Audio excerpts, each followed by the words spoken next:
Momentum. It's rarely talked about when it comes to leadership or your career, but it could be one of the most important things that could happen that could open remarkable doors. Today, we're going to talk about momentum.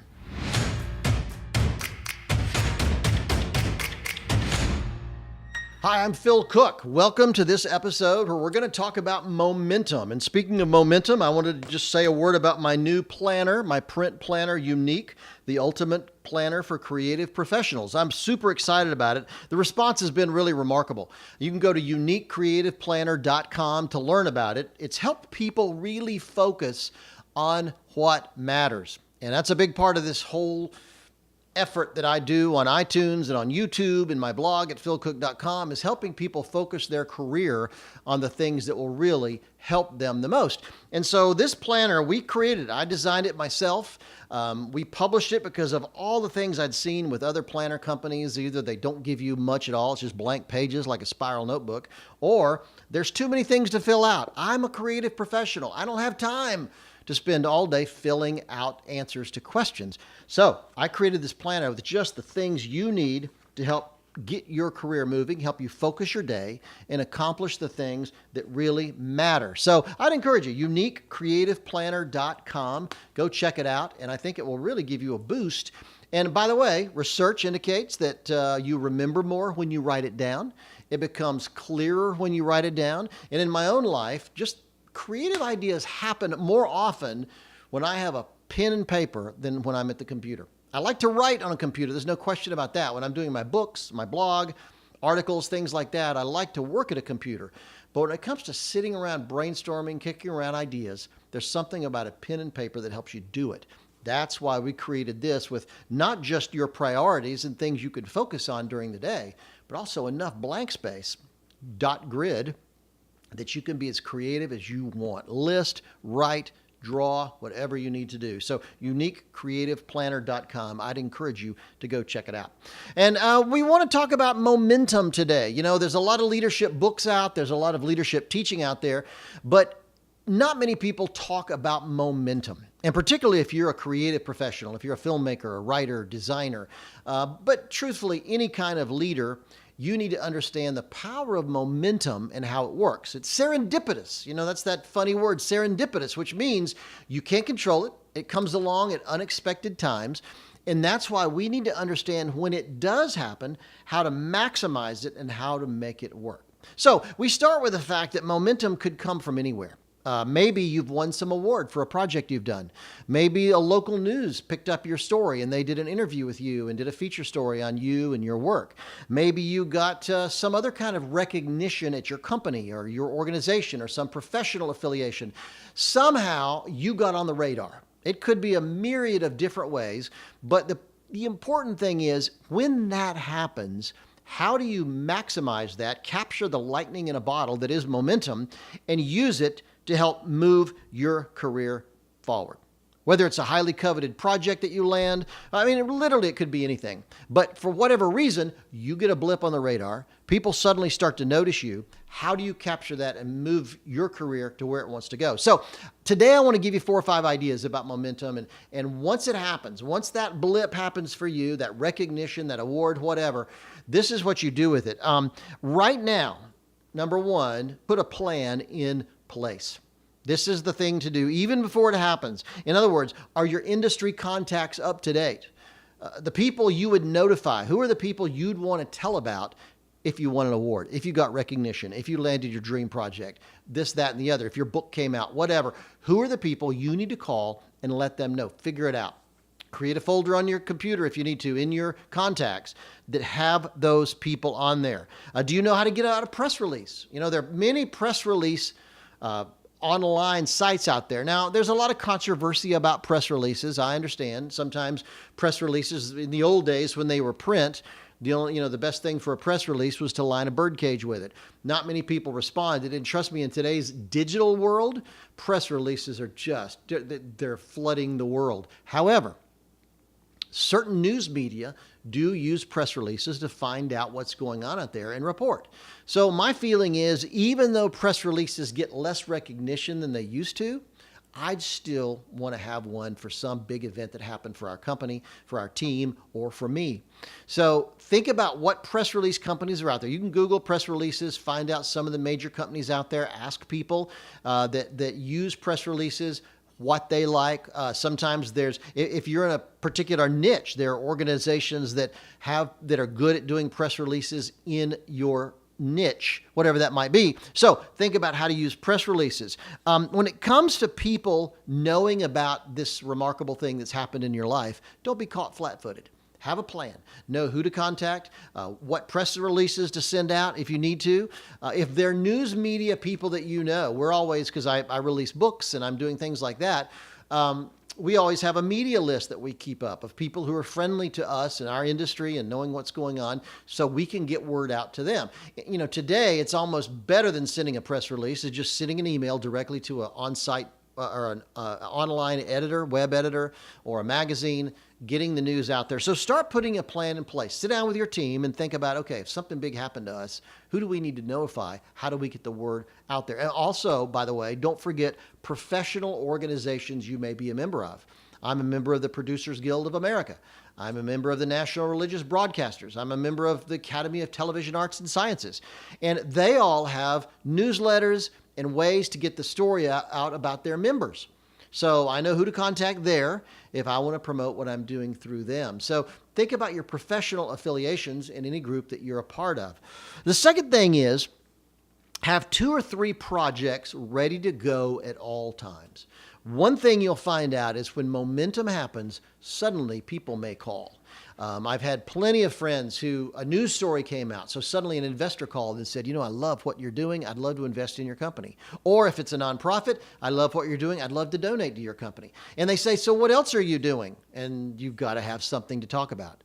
So always have 2 or 3 projects. Now it may be in the under the umbrella of your main focus of what you're trying to do.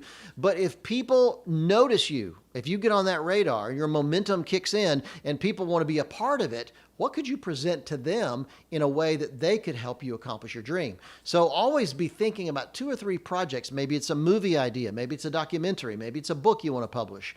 Maybe it's a ministry you want to launch or a nonprofit effort. Always have 2 or 3 things in the hopper that if momentum kicks in, people contact you, they're excited about what they read, about what they hear, about the award you've won, and they say, we want to be a part of this. What can we be, how can we help?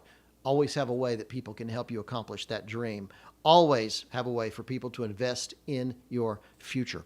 The third thing is keep networking. And now is the time to start. There's an old saying that once your product sales are down, it's too late to start advertising. You should be advertising when things are going well, because if things tank, it's a little late at that point. So even now, before the momentum kicks in, be networking. Who are you calling? Who are you in touch with? Who do you know out there that can help your career go to the next level? Those relationships are important because if something explosive happens, they're the people you want to reach out to and you want to notify and you want to call. And finally, learn to recognize favor when it comes. Momentum is simply favor. Whatever, somebody looks on you kindly. I remember the classic story about Billy Graham. When he was preaching, he was early in his career, not on the radar, very few knew about him. He held a crusade here in Los Angeles, and William Randolph Hearst, the publisher of the Hearst newspaper chain, heard about him, learned about him, and sent a note to all of his editors across the country and said, Puff Graham, which meant promote this new guy, Billy Graham. And Billy Graham's career took off like a rocket. So you never know when that's going to happen. So learn to recognize favor when it comes. I remember back in 9/11, when the towers fell in New York City, I woke up and my wife and I saw it on television live. We just happened to be tuned in that morning. And we saw that sickening moment happen when those buildings came down. And we were grieved like everyone else. And it was incredibly upsetting and distressing. And we just continued to, be mesmerized by the news coverage of that incredibly disastrous event. But a few hours into it, the thought occurred to me, because I work to a great extent in Christian media. My job is to help Christians get their story out in a big way. And work with ministry organizations and nonprofits who are driven by Christian principles. And one of the things that occurred to me is that Christian television and radio stations never cut into their broadcasting to report on things live. It's easier for them to have their schedules pretty much locked in stone, and for months and months ahead, they've got their schedule. They never cut into it. They never carry a live show. They never report about something going on. And I thought, of all times when Christians need to respond in the media, this is the moment. So I went in my office, and keep in mind, this was the early days of email. Back in 9/11, this was the early days of email. And so I typed up a report, a little note, kind of a memo, and I said, look, if your radio or TV station isn't breaking into this to report on this, it needs to, and here's why. And not only did I list here's why, but I list here's the kind of guests you should consider having. Maybe you've got an expert on Middle Eastern religion, on Islam or terrorism at a local university near you. Bring them in and talk to them about it. Maybe there's a psychologist you know at a university, or a practicing clinical psychologist, because people are really upset with this, who could talk about how we deal with this kind of thing. Maybe there's a political expert that talk about what are the political options as a result of this event. Maybe there's a fire department or a rescue operation that could talk a little bit about what's going on the ground. There was a lot of options, and I laid them all out about how you could break into this, do an interview show live, report on what's going on, be connected to this terrible, terrible event, and report on it. So I got that memo together. I faxed it to all the stations I knew, because that was back in the glory days of fax. I emailed it to others that I knew were connected by email at that time.